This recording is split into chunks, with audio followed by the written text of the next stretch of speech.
through the current pandemic right now with COVID. We got Ben Mallue from Boston University, and we got Matt Uwe from NJIT. So basically, the description that we have here is we've had quite a few players, the ones that we're currently working with, as well as others from basically all over the world, asking a lot of questions in terms of how and what they should be doing right now. Parents have been chatting with us as well.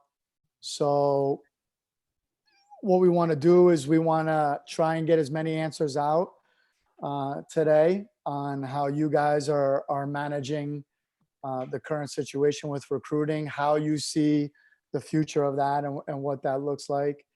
Obviously, the ultimate goal is for these guys want to play in college soccer. And as a coach, who's better to ask than you two guys? I'm happy to say, consider both of you guys friends. Hopefully you guys feel the same way. And we'll get into a little bit of a bio, right? So again, we're talking about getting that pathway from high school to club ball, high school club ball into college. And what is it that these two guys are looking for in players and how they're dealing with the current situation. So let me give a quick little bio. We got Ben Mallue here from Boston University. He's relatively new on the job there. I think, Ben, right, you said March 1st was when you got started. So just a couple weeks, you were able to be on campus and then straight into quarantine, which I'm sure is not easy with that transition. Prior to that, 3 years at FIU, Florida International, 8 years at St. John's.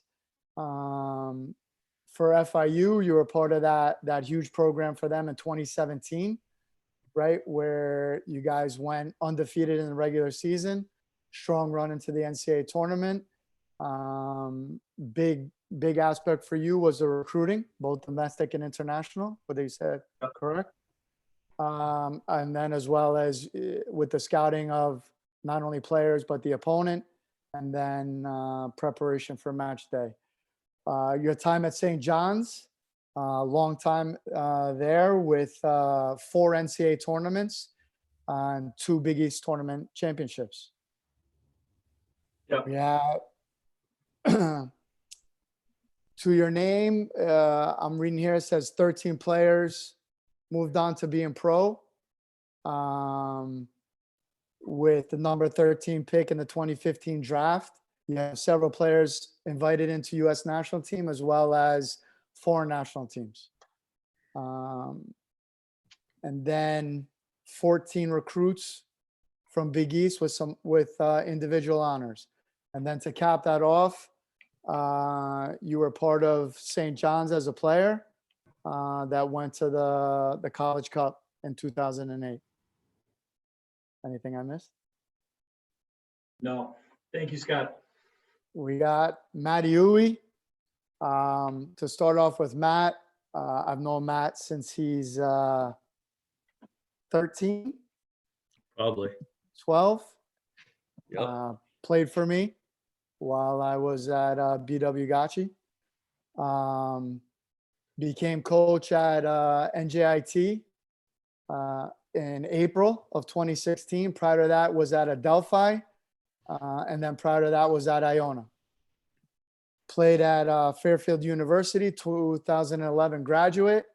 While you were there, you were freshman of the year in 2007, 2008, named to the All-MAC tournament team. And then All-MAC first team in 2009 and All-Region in 2010, 2009, and 2008.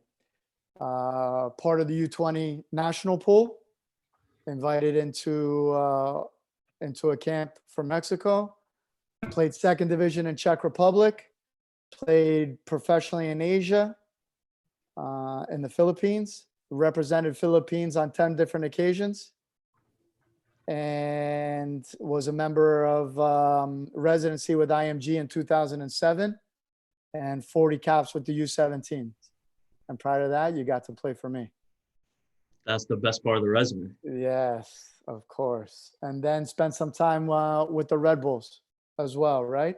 Yeah. And with their under 20 program and the summer competition, and then 2011 with the Rough Riders in the PDL. So we got two, like I said, two really good guys here, two very good friends, guys that I lean on a regular basis here with Ango Sports, to gain some insight in terms of what's going on in the recruiting world, what the market looks like in terms of players and visibility, and maybe where things are trending. A little bit of background by me: born and raised in the United States, been involved with youth soccer in the New York area for 25 years. Played, went through the ODP system, went into the region system, went out of there into junior college. From junior college, I transferred to Division I school. After that, I moved into a Division II school, and then got into coaching right away. Coaching right away took me into two local clubs here. Finished everything off with inner city club here called Blau Scotchy, where Maddie was one of my players. And then after that, we got Ango Sports started. So using a lot of my experiences as a club coach, a lot of my experiences with parents and players. We were pretty fortunate to have some high-level guys come through the two different clubs we were a part of that brought a lot of visibility to the kids and to the programs. Ango Sports now, we're going on 11 years. We've had both international and domestic players. Ben's been part of our international trips. Still waiting for Matt to make one of those trips. Can't ever seem to get his schedule to work out It's coming. correctly. So I have the opportunity to spend a lot of time both with these guys out recruiting at different showcase events through the federation, as well as independent tournaments. We've brought them both over to some of the programs that we run in the summer as well. And I'm proud to say that each one of them have had an opportunity to work with some of our players. So let's get into some of the topics here, right? Making that transition from high school to university. Let's talk about the current situation right now with the pandemic. Let's go with Ben first. All right. So Ben, let's talk a little bit about how a player, in your opinion, right now goes through the situation with the pandemic and everything basically being closed. Yeah. What would be the best points you can reference for them on how to be recruited? I think, college soccer and college soccer recruiting does not exist in a vacuum separate from world events and what's going on, right? So in a lot of ways, we don't know what's going to happen in our world, 6 months from now, 3 months from now, and that applies for college soccer and recruiting. So I would say be patient, take things one day at a time. That's what we're doing as a society, and that's what we should be doing, as prospective student athletes and college recruiters. I think there's a couple good opportunities here in that kids have more time to reach out to schools, to look at programs online, to speak with coaches, to work on videos. There's more time for that now, right, than there is during other parts of the year when people are busy and traveling and going from place to place. I would say it's good that there's time for that, but don't make the mistake of saying, okay, well, I'm a junior and here's my 15 to 20 schools I'm looking at. And now because I have all this time, I'm going to look at 60 schools that may or may not fit my academic or athletic background that my coaches and parents and counselors have advised me on, So I would say use the time to work on your list, to work on your recruiting, but don't use the time to make your recruiting unrealistic. And now you're chasing down 60 coaches where you're just kind of going in circles in a lot of ways, Yeah, I would agree. I think for us, a lot of the main questions that we're getting here now is what direction do they go in first, right? Right. Where should the focus be, right? To your point about do they take 10 schools and make that into 60? Is that still kind of the best direction for them to go in? We spent a lot of time kind of going over everything that's been happening from the different years, right? You messaged me the Right. other day. You're like, what's this looking like, Scott? What are you hearing on the 2021s, right? Right. So from those sort of guys reaching out to you on a regular basis now, maybe pressing, right?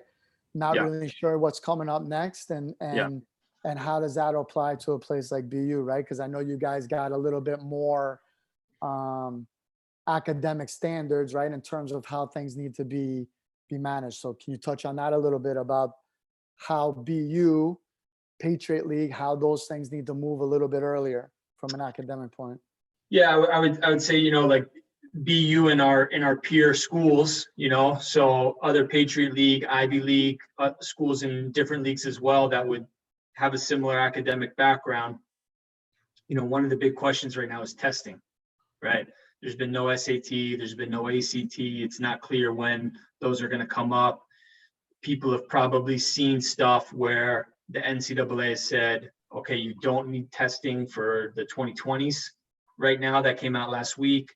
They did say that they haven't made a decision on 21, but then how do schools look at that, right? And every school is going to look at that differently, both for their student athletes and for their non-student athletes. So my advice on that would be stay the course. If you're 21 or 22, don't look at this and say, yeah, maybe I don't have to prepare for the SAT, or I won't take it, or I'll wait to see what the NCAA says. I think that would probably not be using your time wisely versus using this time to say, okay, there might be an SAT in August. I'm going to get registered for that. I'm going to use this time that I have to prepare for that.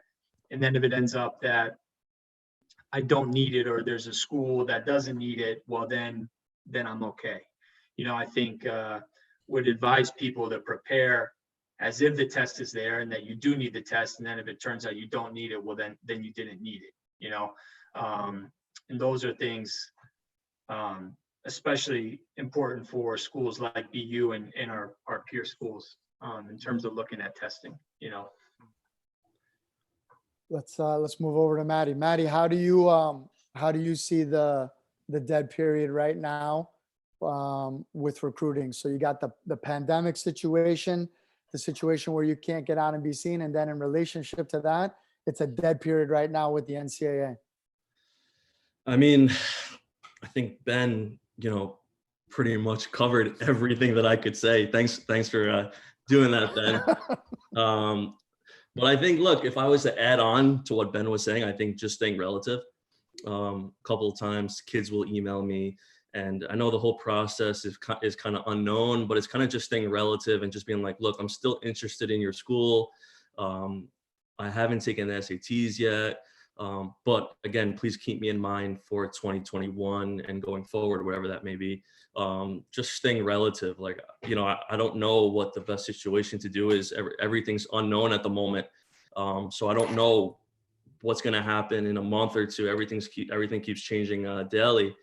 So I guess the only thing for me to say is just stay relative with your, potential program that you want to go to. I think that's the most important, not to kind of fall off the radar from what the program is doing and then kind of the direction they're going in, because then you'll kind of get left behind and then you're scrambling last minute to find a place. And, that always happens, right? So NJIT has some high standards as well, right? Academically. You and I also spoke about the SAT, Yeah, I mean, not being offered right now, right? We don't know when the next one is. right. I Technically, mean, we yeah, don't know that. we've got high standards at NJIT, similar to the Patriot League. But, things are changing. Like Ben said, you don't need the SATs anymore for 2020, but our school's still requiring SATs to get in. So just because NCAA is not requiring SATs to be eligible, it doesn't mean that the school that you're trying to go into doesn't require it.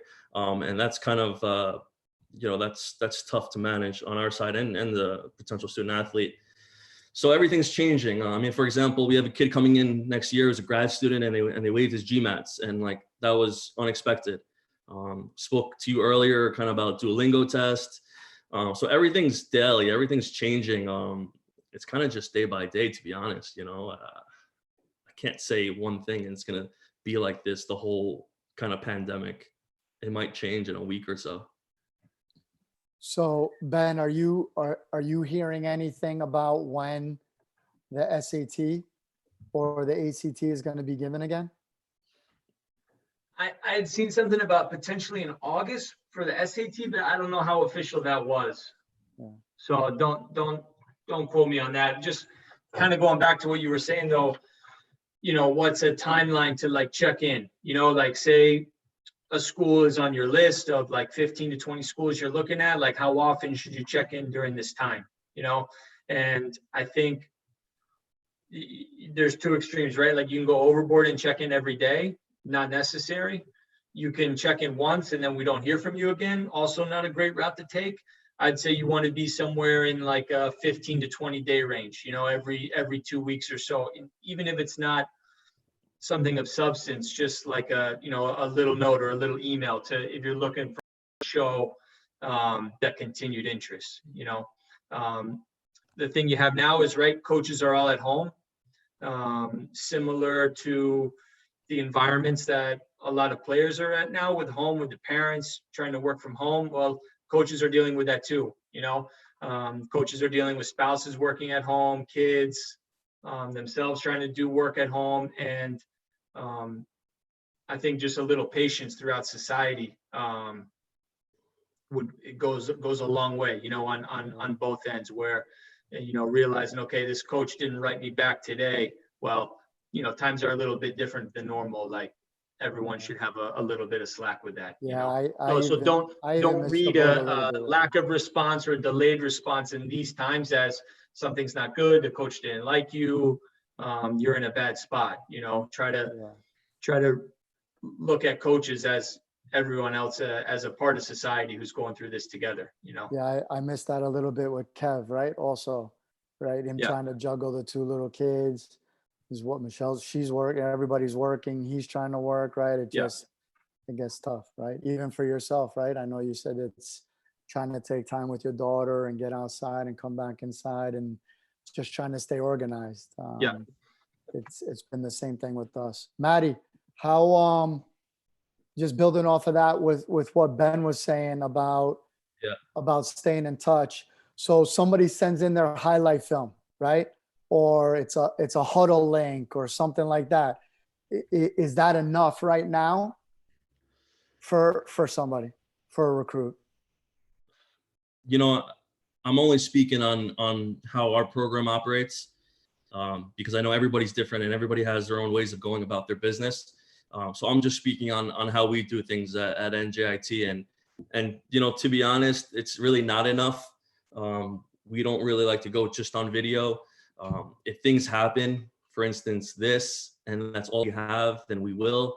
But for the most part, like to go and have a visual in person, watch their game, watch their tendencies. Videos is kind of deceptive. It gives a good grasp, but doesn't give enough for us, at least, and our staff to kind of make an ultimate decision on, are we going to bring you on or are we not? I don't think it's fair, for us to make a decision just based on video. And that's kind of in the, the benefit of the player, to be honest, not to just go on 3 minutes, but to go on 90 minutes or watching 3 games. I think that helps the player more.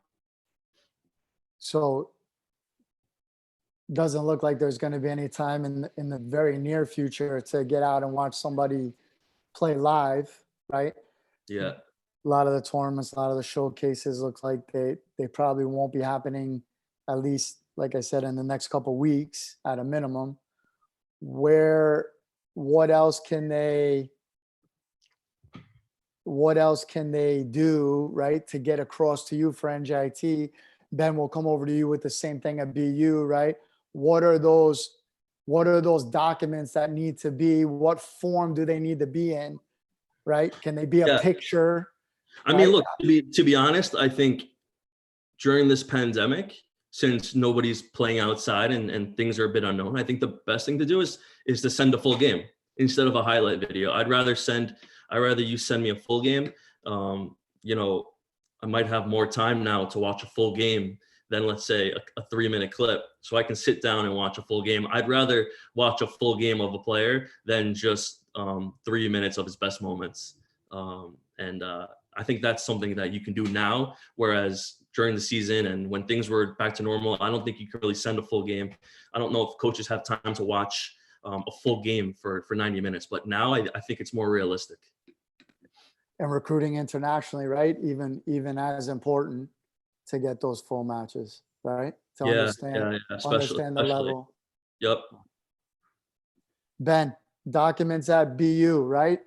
SAT, big, super important. GPA, we spoke about this the other day, right, Ben? About A little bit AP different from classes FU, and all huh? sorts of.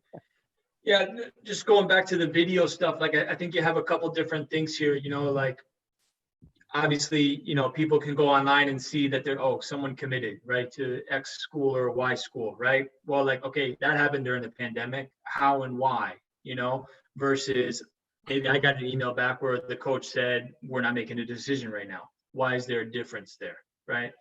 And I think what you have is a difference of where you are in the process with a certain school, where if you've been in conversation or a school has seen you before this pandemic has started, that's different than you're now reaching out to a school for the first time during this pandemic, right? I think that's where you're going to see the difference of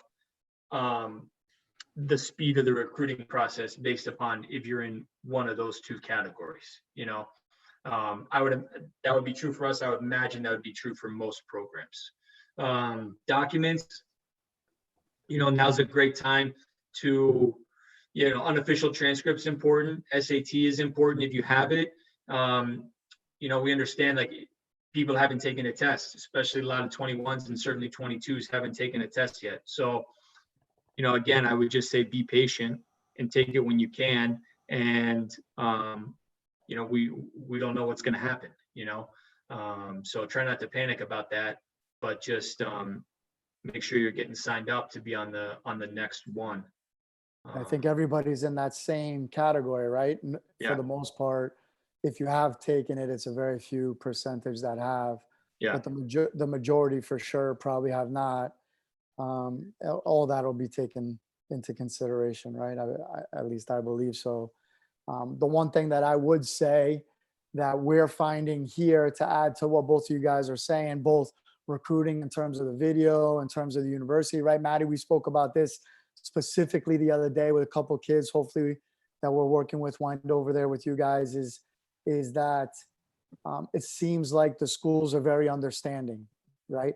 It seems like the NCAA has become very understanding. It seems like the College Board has become very understanding, like that many are starting to come to terms that it's difficult for everybody, right? It's not just specific to one school, right? So yeah, I mean, I think you've got some knowledge and insight to that. I think it's kind of harsh for a school to kind of be as strict as they are normally during this crazy time, where, like you said, some kids haven't taken their SATs and they're graduating in 2020, or some need to take it again and don't have that opportunity. So I think schools will be much more accommodating in the next couple months. I know our school is starting to be slightly more accommodating than what they normally are, and I think that's going to keep. I think that's going to keep going, maybe towards like end of May, early June, when there's not many deposits. I think schools will start kind of limiting their kind of their standards of what it normally was. I think you'll see that around May or June. They'll be more open to lower test scores. I mean, especially for schools like for NJIT and BU, who have pretty high standards. what, hey, Ben, what are you doing in terms of staying informed, understanding what's happening at different places, right? Right when we got on the beginning of this, Maddie threw something out to you, right? Is certain things happening at BU? how are you staying informed with all the different movements from we're in a dead period right now to when and if maybe we come out of that, to maybe some other things that that I'm not even fully aware of. It's a lot of everybody trying to get their bearings right now. I would say, our university keeps us updated internally about once a week in terms of what's going on in our internal financial outlook and things of that nature, and department outlook. So they've been very upfront about, laying that stuff out. On the soccer side, in touch with a couple of coaches, who are, youth, whether it's youth coaches, other college coaches. Hey, what have you heard? What have you heard about this? What did you hear about the DA? What did you hear about MLS? So just kind of speaking to 5 to 7 people a week on topics like that to try to see what's going to happen. Maddie, what are you doing locally? Staying in touch with club level, Well, college level? usually I come to you for the information. So like you're kind of like the 411. So I get all my information from you. So if you don't know what's going on, then I have no idea what's going on. I think we spend too much time on the phone. Definitely.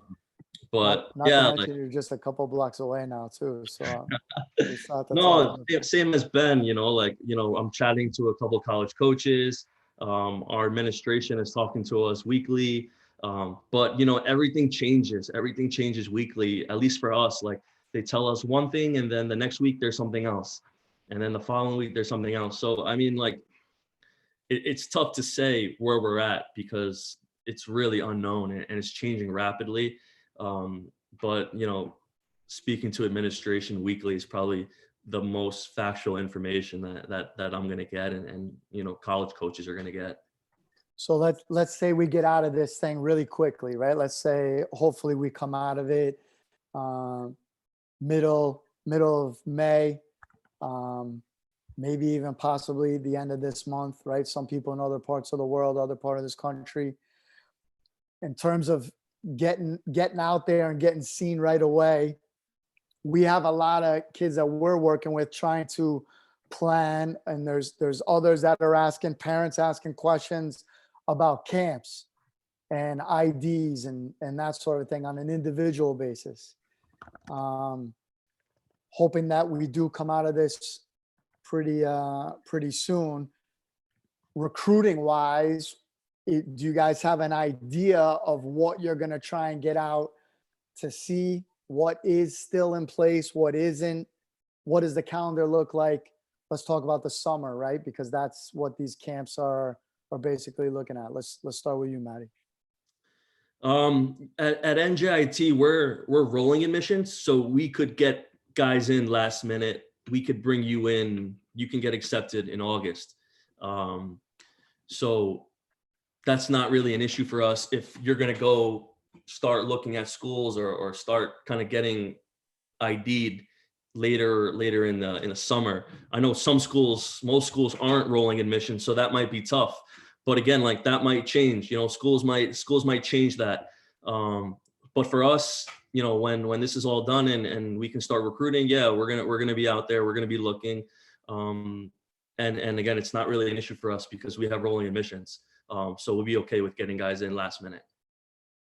Ben, what's the summer look like for you recruiting? I think, hopefully this summer is a lot of soccer. That's what everybody's hoping for. The dead period right now is till the end of May. So for sure, even if soccer opens up, you're not going to have any coaches at any games until June 1st at the earliest. I would imagine that given how this thing has gone, I think some of the state competitions are still open. Some of the state cups haven't been canceled. They've just kind of been pushed back. I think same as Ben for some of the regional, like the US club stuff and USU soccer, I think has kept some of those events just kind of pushed back. I think there's an abbreviated calendar, right? Like there's a different end date and start date based on what happens. So, but then you also have, okay, well, what if my team's not playing in something like that? And I think what I have for sure, at least in July and hopefully in June, is this kind of pent up demand that kids have to play and that coaches and clubs are going to be organizing friendlies and jamborees and tournaments. So there's going to be a Long Island showcase thrown together by these 6 clubs, and the Northeast is going to get together, and Florida is going to get together. And I would hope from a college coach's perspective that we're looking at a pretty full July of scrimmages, friendlies, kind of ad hoc tournaments and stuff for opportunities to see guys. In terms of camps is going to be on an institution to institution basis. You know, a lot of schools have come out and said there's no events on campus till this date or till that date. We're one of those right now. We won't have an on-campus camp. There's still potentially an opportunity for us to do a small camp off campus. But that kind of goes in the category of stuff that's changing on a weekly basis and is also going to be widely varied school to school in terms of facility usage. So that's what kind of our outlook for the summer right now. You know, it's kind of wait and see, and then hopefully this clears, and you know, hopefully come July, there's a lot of opportunities to get out and watch players. Do you think there'll be an emphasis on coaches attending those camps, more players individually, like they don't have an opportunity to be seen within their team, that more will be attending them? I think it's possible. I think a lot of it depends on how much this clears up, in what areas of the country this clears up, and just kind of what's feasible, you know. Scott, did you ask this question so you can kind of intertwine your NGO Sports College Showcase? I think this is a good time to kind of promote it. No? That's Marco's thing. Okay, For sorry. sure. I thought you were trying to like sway that into this. No, we have a bunch of families, right? All this weekend, I got hit up 10, 12 different messages. I have a call with a player after we get off of this that sent me a laundry list of camps, right? Predominantly here in the Northeast, where if they will, first of all, are they on or have they already been canceled? And then secondly is, right, should they be attending them? And then you have the typical overlaps, right? You have a bunch of them that are all on July 25th. Which one do I go to? Right? Is BU attending them? Is NJIT attending them? So yeah, look, our executive cup stuff is individual, and it's in June with tryouts, but that's just for here, right? It's just local. So okay, let's talk about individual traits now, right? So if you're going to an ID camp or you're rolling up to the field, like we were talking about, and this huge push, Ben, like you're talking about, when all of a sudden now everybody wants to get out on the field, it's going to be, right, what are you looking for? How do you identify a player that can make that transition, right? FIU, super high standards, which I'm sure are going to follow BU. NJIT, a very specific way in which you play, right? So there's going to be certain traits that are going to come across.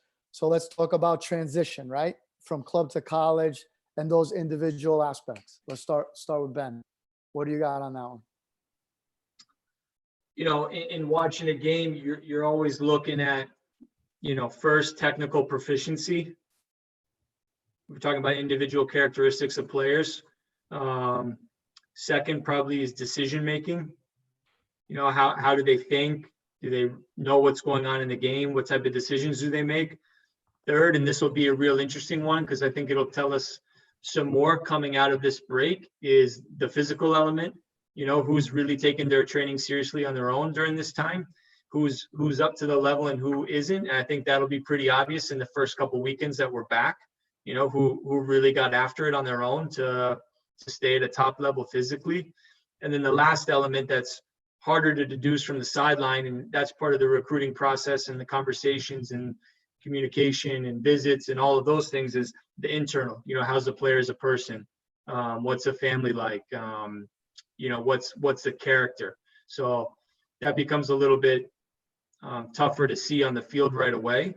But certainly the physical element here in the first couple of weeks will shed light on some of that character stuff. Yeah, I'd say that's a pretty generic starting point for looking at players, especially looking at players coming out of this break. Matt? You know, for us, like you said, we do play a certain type of style. And, you know, the main thing for us is, you know, one, obviously he's got to be a footballer. And we talk about this sometimes, right? People play soccer, or you either play soccer or you're a footballer. And we like guys who are footballers, pure footballers, junkies, those types of players. Our conference is a little bit different than the Patriot League. So we go after different types of players, but first and foremost, I think is soccer IQ. Soccer IQ is the biggest thing for us. You know, can he pass? When to pass? Just, you know, just the basics, which sound easy, but sometimes not, right? Like you've got to be able to do the simple things well. That's the most important for us. You're going to get stronger when you're in college. When you're working out and you're training every day, like those things are going to come. You're going to get fitter, you're going to get stronger, you're going to get more mature over time. So I think it's tough, or it's unfair to look at a kid and be like, yeah, you know, I don't know if he's as physical right away because he's 17 years old. In college, you're going against 22, 23-year-old kids. It's unfair to put that kid in the same category, but over time, you know, he'll be like that, he'll get there. But if he doesn't have a base, if he doesn't have the foundation of a footballer and knowing when to play and how to pass a ball, then there's not enough time, unfortunately, to develop a player. In college soccer, which such a limited schedule, there's not enough time. So a player has to come in already with a foundation and a good kind of base of soccer knowledge, so we can grow and we can make him a better player. But there's just not enough time, unfortunately, in college soccer to develop a kid in such a short amount of time. So with making that transition, Ben, you spoke a little bit about training habits, right? It's going to be very, very, very visible after coming out of this break, right? Who's put in the time, who's put in the work. In the end, right, it all falls on yourself, and every day you get an opportunity to be better, right, as best as you can be within the circumstances. We talk a lot about the different leagues and the different aspects in terms of playing over here in the Northeast, right? Ben, you have a lot of experience here in New York as well. Some things that I think that are great about both of you is that you're wide open to really go and watch anybody play, right? Sure. Obviously here in New York and New Jersey, you can go see a ton of people. In a little bit that you guys got started over there in Boston, I know talking to Kev, he was bouncing around as much as he possibly could before you got there, right? To see as much as possible. I mean, freezing cold out, it's snowing. He's still trying to get out there and see that. So maybe talk a little bit about, I wouldn't say leagues are the right word, but like the different categories and how open you guys are to identifying players. Yeah, we'll look anywhere, you know. DA, non-DA, ECNL, National League, you know, when we were at FIU last few years, we were at all these events, you know, and I think one, you know, you're pretty fortunate from, you know, the level of budget that we have to be able to get out and do such. But I don't think that changes, you know, like even now being back up here in the Northeast, so many things are so accessible to us in a one-day drive, you know, that there's just too many players and the system is too incomplete in terms of capturing everyone in the appropriate way to say, yeah, I'm going to write off this category of games. Now, does that mean there's certain categories that I'm not at every week? Of course. Does that mean there's certain categories that we might be at every week? Yes, that's true as well. You know, there's going to be gradient. But to say that you're playing this level or this league or this opponent and that's not worthy of our time, I'd say that's not accurate. Maddie? Yeah, like I agree with what Ben is saying. I think it's easy to find or to see a good player when you're watching LA Galaxy against Real Salt Lake. I think that's easy to pick out that player. I think anybody can pick out who's the good players in those matches. I think the hard part is when you go to leagues where maybe not a lot of college coaches are at, and you're finding players who have potential, who aren't at the academy level for whatever reason. Maybe it's too far from you or financially, but they're still, have a lot of potential and can still make an impact in college. So I don't think you can write off, any player like Ben was saying. I think you have to be open about going to different areas and kind of finding, a diamond in the dirt, so to speak. Those are the ones that kind of really pay off because, there's a lot of good players in the country, but I think, when you go to high level games, you can point those out. Everybody can. So it's kind of about where nobody else is going is kind of how we found our niche. Okay, I just want to throw out there to everybody that's listening. We're gonna start taking questions in just a little bit. So if you want to go ahead and punch those in and send them over now, we can start lining those up to answer for everybody. Okay, so start typing them in. We'll take some time to make sure that we address them. Matt, we had this question the other day, right? About being an impact player versus being a role player. And how do you identify those things with guys playing in different leagues, right? Ben, we've had these conversations, you and I, before as well, comparing an international player to a domestic, or maybe you guys taking some time with FIU to go and watch, as an example, the state cup stuff, right? To really take the time to travel up and down the state.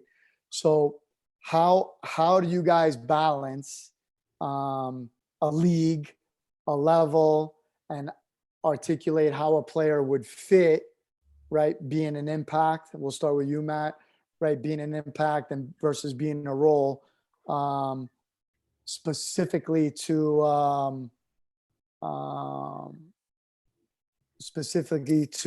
our conversation the other day we were having, man.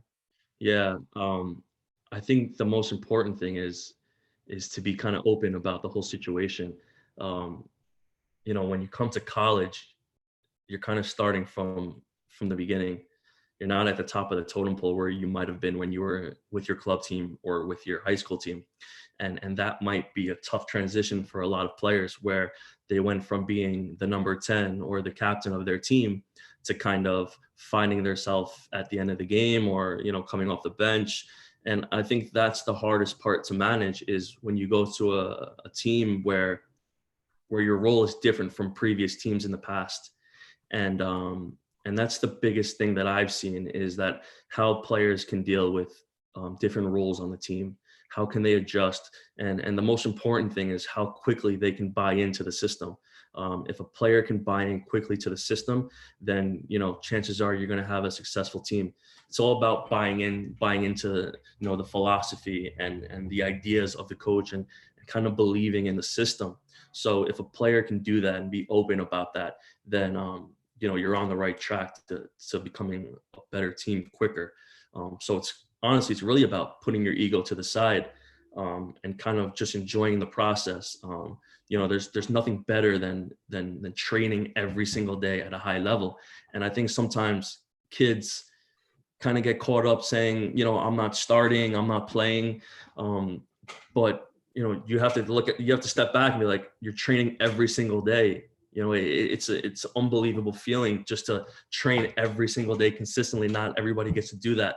And if you go to a good school at a high level, so for us, it's all about how quick can a player buy in, and that means not being selfish. Coming to a program with kind of an open mind, whether I'm playing 5 minutes or I'm playing 10 minutes or I'm going to work my way into the lineup, whatever that role is, it's important to the team. I think that's the most important thing. Every role is important, and that's the kind of what we preach at NJIT, and that's kind of the model we're trying to build. Ben? Scott, your question, just help me understand your question a little bit better. You're looking at rating like a level to one level and who's going to make an impact and how do we make that evaluation? So I was talking with Matt the other day with a lot of this shift and everything that's going on now, and how the recruiting possibly becomes more difficult versus easier, right? Yeah. So my conversation with Matt was, I actually think it becomes easier now, right? That there's been a shift where some guys are going to play in different club categories, and then how do you start to identify a player being an impact, right, in a club level, and how does that translate into your recruiting and how that player fits into at the college level, right? How you go ahead and move those pieces. You and I have had these conversations as well, right? More at the times with FIU on the international guys. Well, here's a guy playing in this sort of level, and then how does that fit into your model of what you guys got going in now, right? From recruiting, not only positionally, but also within the squad, like that. I think like when you're looking at different categories, right? The lower the category, the more you are going to need to be taking a look to make sure you have a more complete evaluation, right? So the higher the category, the less you need to see a player at that level, right? You may go to a lower category and you like a player, but maybe the game wasn't very good, maybe the opponent wasn't very good, and so therefore you need to come back and make another evaluation of that player. At a higher level category, okay, the game was good, the opponent was good, I can make a better evaluation there. In terms of rating for impact, I would say, you're hoping that every player has an impact on your program. I don't know that there's necessarily a school or a coach who's saying, yeah, I'm recruiting this guy to come to my team to not have an impact. That would be the hope for everybody, that you're coming to, of course. Not that you're coming to start every game, but you're coming to be a part of a competitive environment where it's on the table for you to compete for a spot in year 1, 2, and 3, and 4. That's how I would answer that. Like, if I'm not going to be recruiting someone to come to not have an impact in the program, that what would be the point of them coming, and there's different ways that person can have an impact, but I think that's something that's going to be more on an individual basis between the player and the coach. And these are really good questions for a player to ask a coach specifically in that environment. What is your vision for me in the program? How do you see my career progressing here? Yeah, we got a couple of questions that have come in, so let's get into those. So one of them is on the high school aspect. We'll stick with you, Ben, right now, right? Sure. So it looks like it's coming from a high school coach. He's saying he's had some seniors that have made contact with the college coaches, and due to the situation right now, they want to see him in a match, right? Kind of like what we just spoke about before. Right.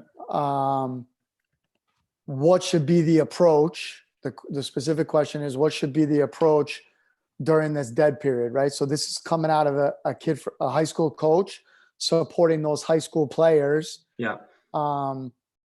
That may or may not be at the club level, right? And how are they dealing with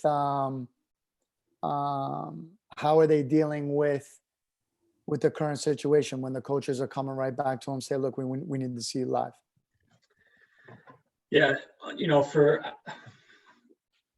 it's really tough. I would say,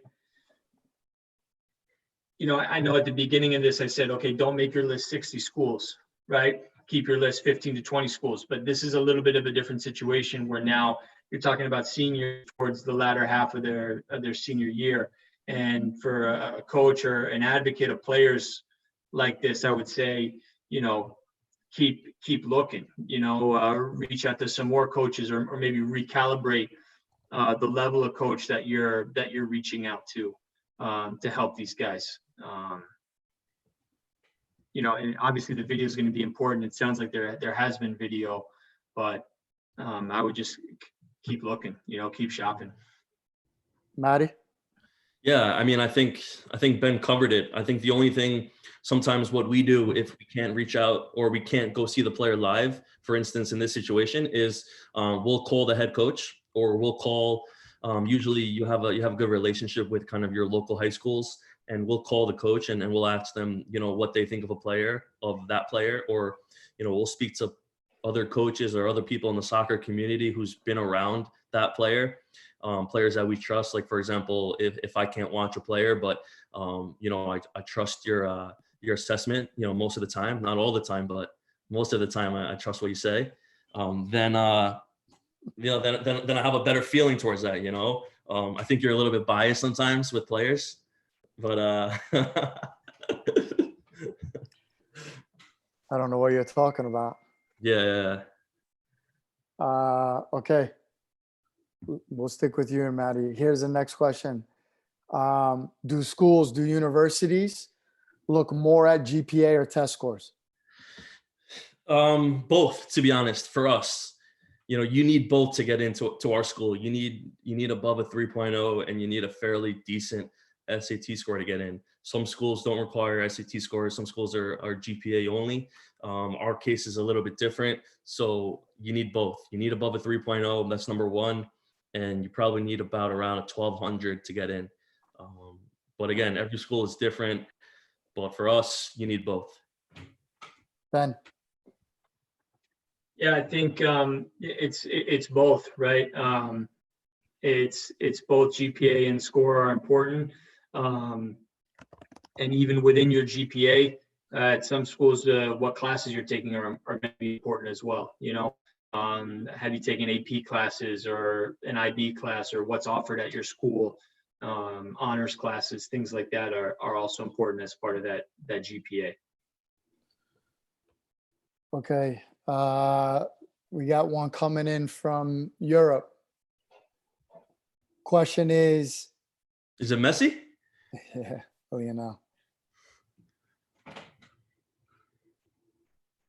Ooh, this one's kind of broad. Please tell us how COVID is affecting international recruiting. I think, one, it's preventing travel. So you have not traveling to Europe to see players. After that, I would say there's just like a lot of anecdotal stuff. Scott, we've discussed this, our clubs not offering youth players that they would have in the past. Are they offering more youth players than they would have in the past because they don't know what's available in the market? So I'd say for right now, for this cycle, there's a pretty big disruption to it. It would seem like there's less players looking to come to the U.S. from Europe in the last 6 weeks. That's just my take. You'd have probably a better grasp on that. Yeah, I'll go after Maddie answers. How recruiting affects an international. For us, obviously, like Ben said, we can't go out there and watch them. So what we rely on is, our knowledge on the leagues. We know our coaching staff knows the Spanish leagues really well. We're comfortable kind of not watching a player live, but knowing the level he's playing at in Spain. Whereas if somebody from Norway kind of sends us an email, I don't know the level as well. So I'd be a little bit hesitant to kind of bring him in. But, if somebody from Spain who's playing in Division of Honors, I know that he can probably play right away at a Division I level. So it's kind of just based on previous knowledge. That's kind of how we've been doing it during this pandemic. But, that's just us. Yeah, for us here, I will tell you that really nothing's changed. Super aggressive coaches are being, players still strongly interested in coming. If there's been a slight change, it's maybe been an apprehension to not really understanding what's coming next, right? But from the coach's perspective, even guys that we're working with now, they're still very eager to come, very excited about coming, still trying to get through the process. I'll go back to what I said before. It's been really refreshing that that it seems like coaches and schools and the NCAA, like nobody really wants to be the bad guy. Everybody's really kind of doing whatever they can possibly do. Ben, we had a conversation really the other day that you're maybe looking for maybe the final piece or pieces, right? And the schools being very, very supportive in terms of maybe what were requirements before, and they were hard and they were strict. Maybe they're a little bit loosened right now. I can tell you that we're getting phone calls on a daily basis, messages on a daily basis with the usual stuff between the NCAA, between players changing their mind or maybe being offered other opportunities in their countries and deciding not to coming. And then there's the scrambling of trying to find and replace those players. So we really haven't seen a change yet. If anything, like I said, to repeat, it would be maybe the player taking a step back, saying that my family's a little bit uncertain, which then opens the door for somebody else out of school. Let's go on to the next question here.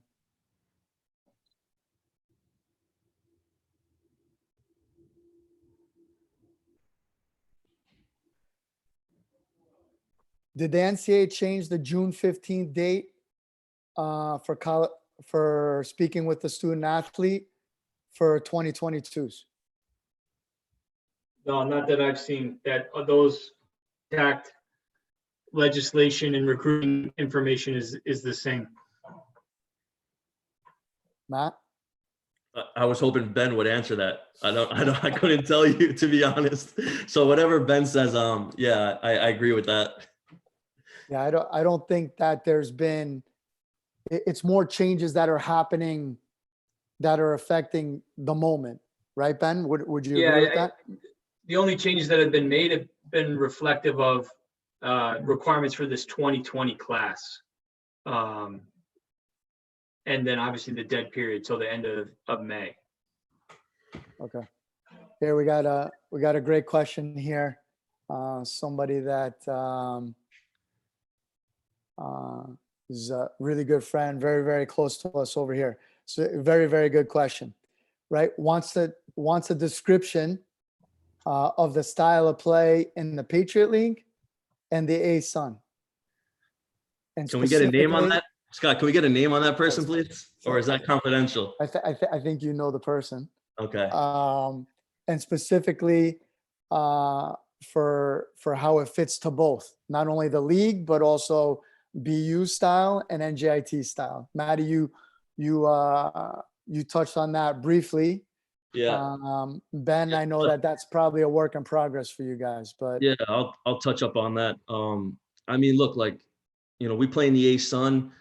Ben's from FIU, and the weather is significantly different down south than in the Northeast, and the style of play is a lot different when the weather is different. In the Northeast, you're playing on turf and you're playing in freezing cold, but down south in the A-Sun, you're playing on Bermuda grass at 7 p.m. and the pitch is cut really nice and it's nice and thin, and you can actually knock the ball and play a little bit. So I think our style and the A-Sun style is it's less hectic. It's more about keeping the ball. I mean, trying to keep the ball and playing, right? Because I think the surface favors a certain style of play. I think when you have a good surface, you want to play as a footballer.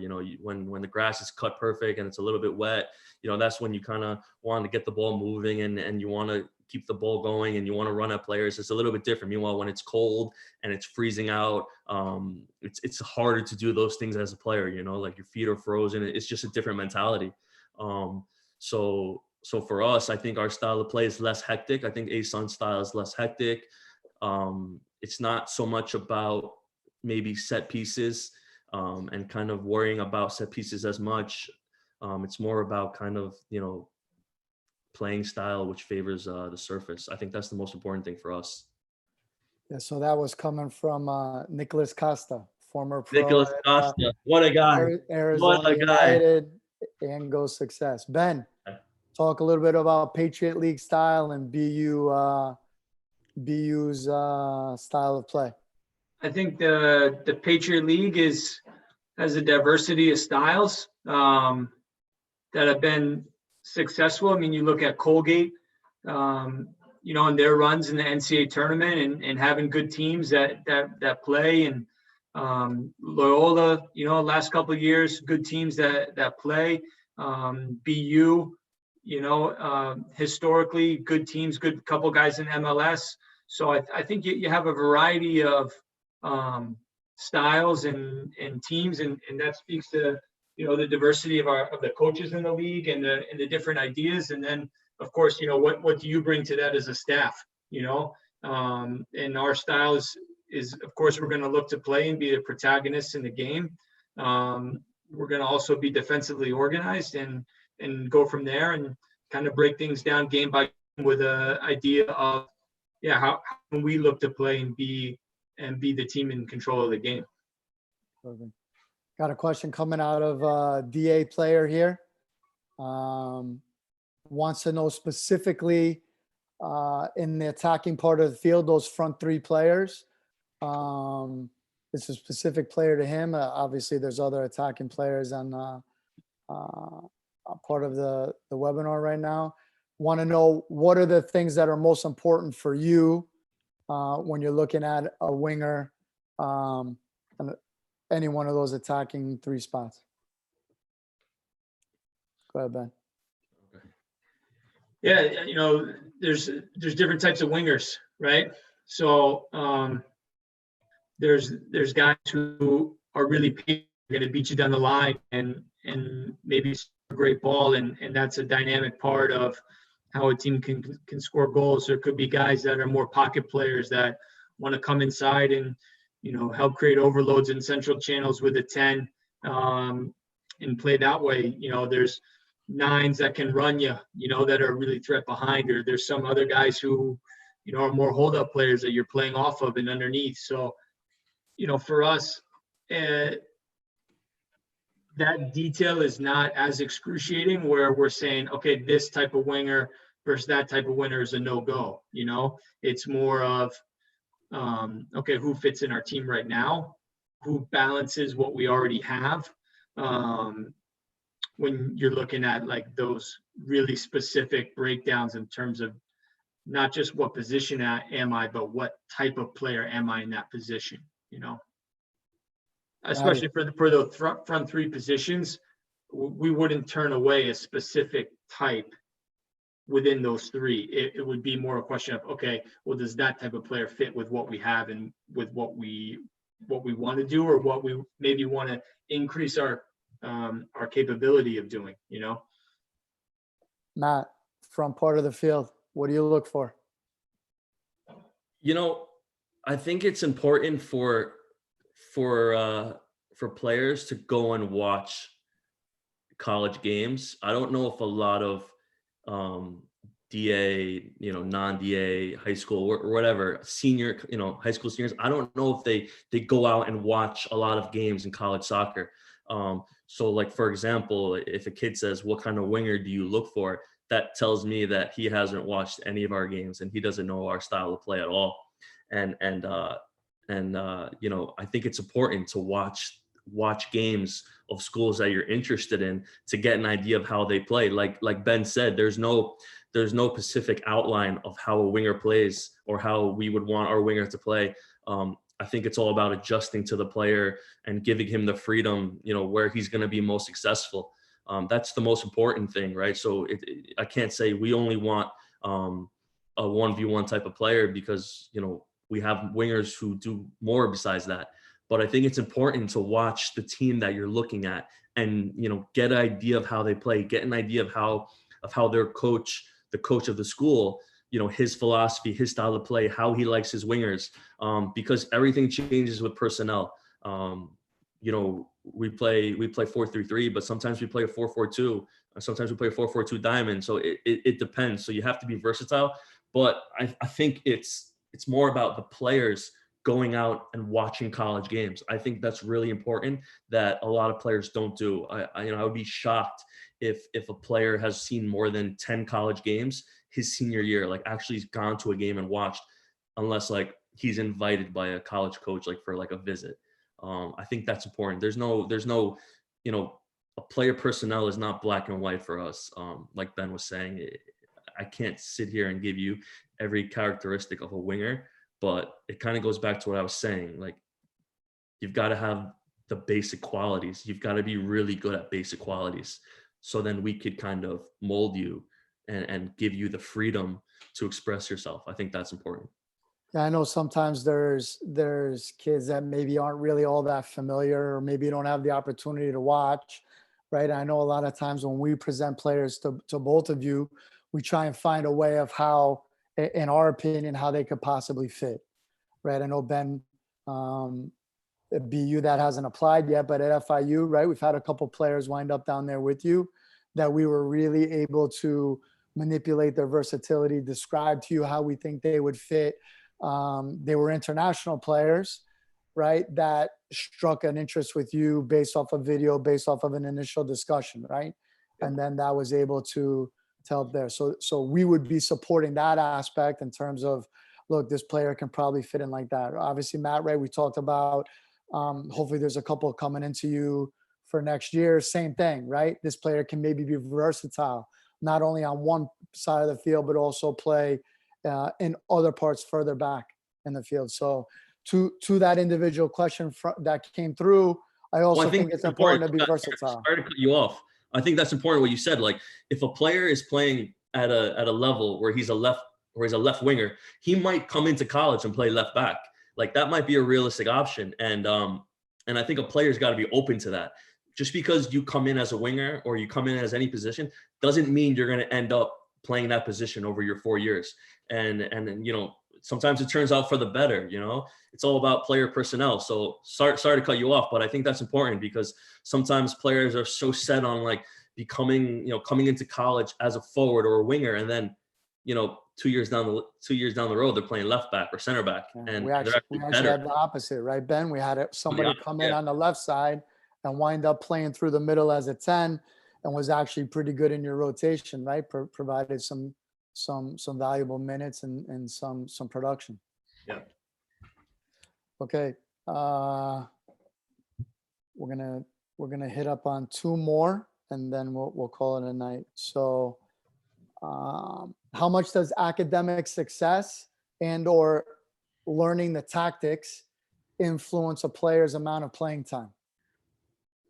Start with Ben. Good one for you.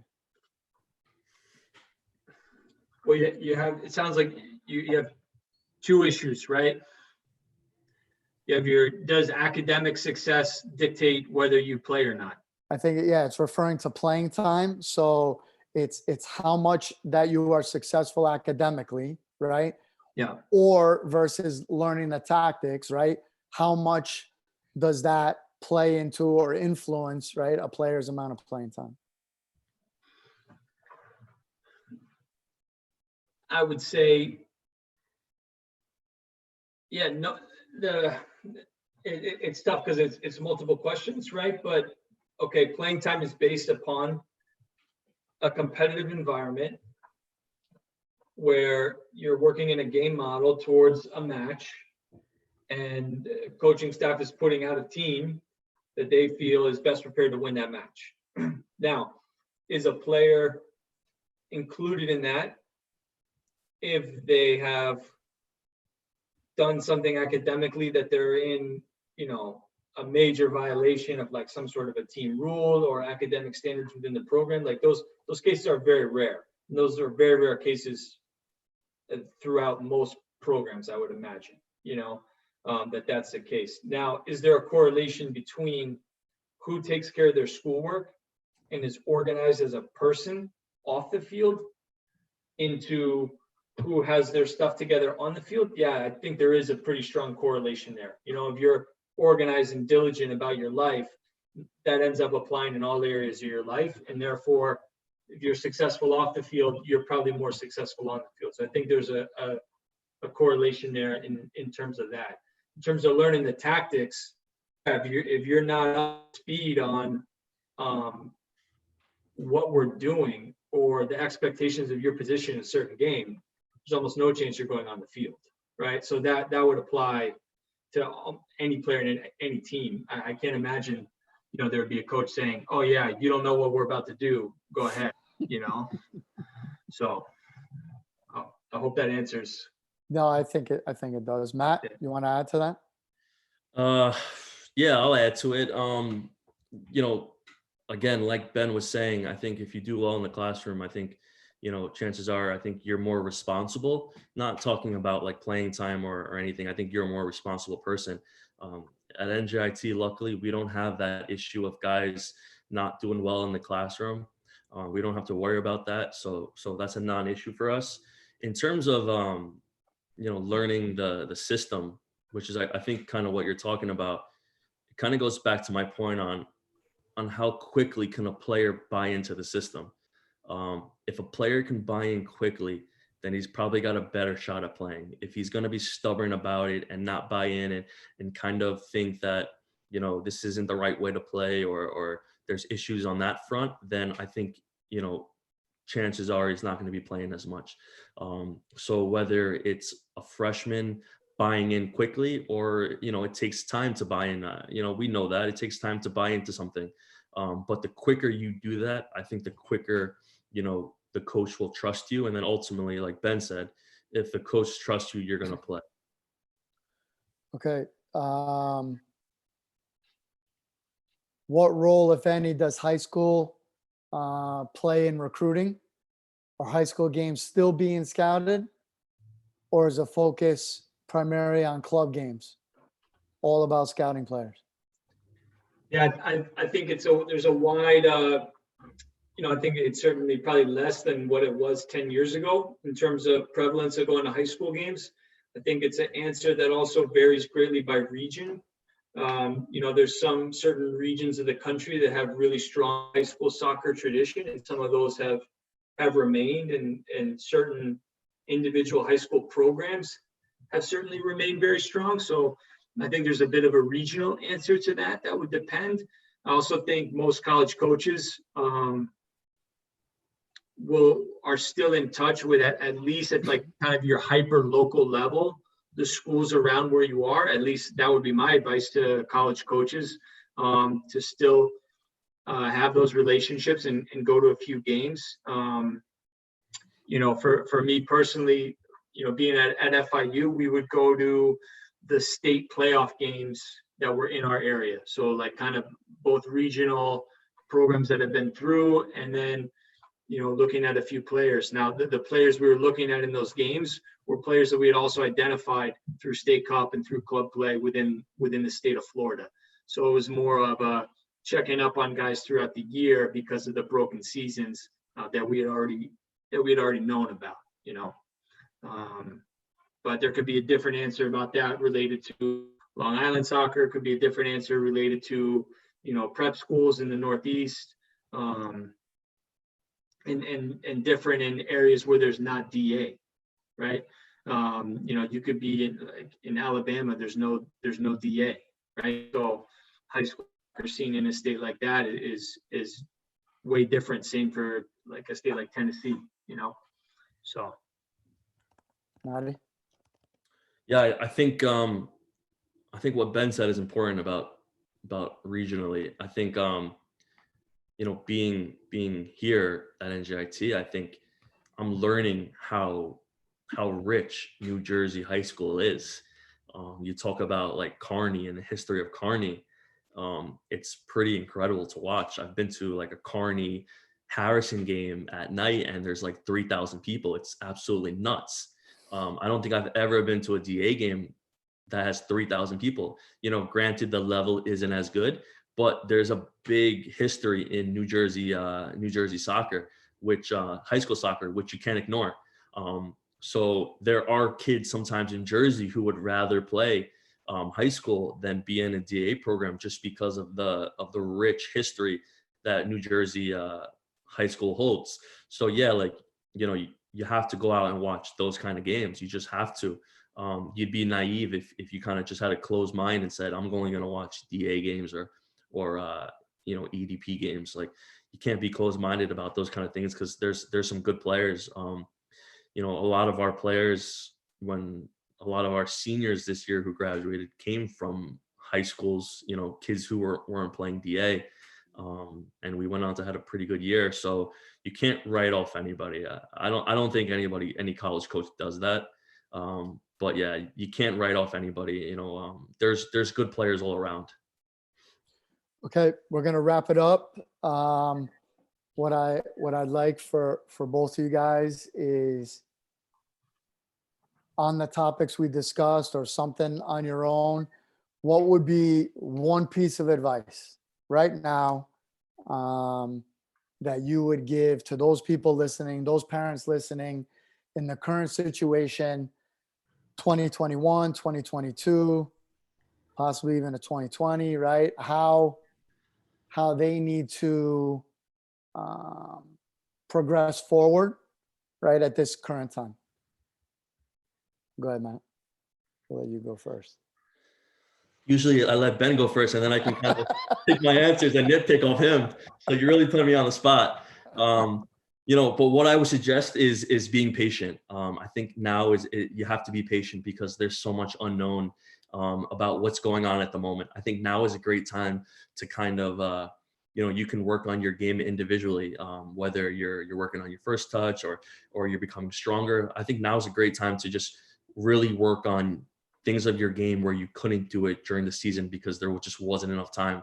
I think this is a really good moment. And if you really love football, and if you really want to become a top footballer, then you're outside every day training on your own, you know, like in your backyard, just getting touches, juggling, you know, whatever, just being on the ball is important. And this time, you know, the silver lining in this time is that you have the flexibility and the freedom to do that. But in terms of recruiting, I think being patient is the most important thing.